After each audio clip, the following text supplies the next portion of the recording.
Habang tumatagal, lalo nagsusumigaw ang epekto ng kanyang sakit.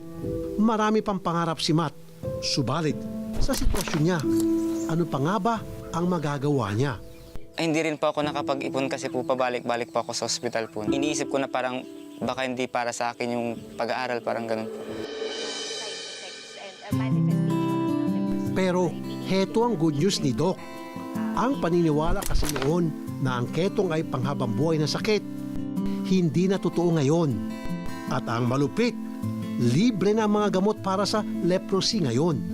Kailangan lang pumunta sa inyong pinakamalapit na health center o public hospital para makapag-avail ng tinatawag na multi-drug therapy o MDT program.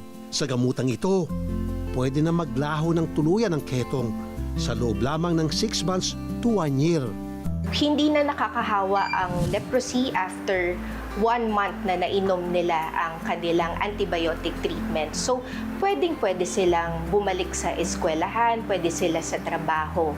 So, kailangan lang din natin maturuan din yung mga communities about the stigma kasi. Kasi ang mahirap sa Pilipinas is the discrimination na nararamdaman ng mga taong merong leprosy.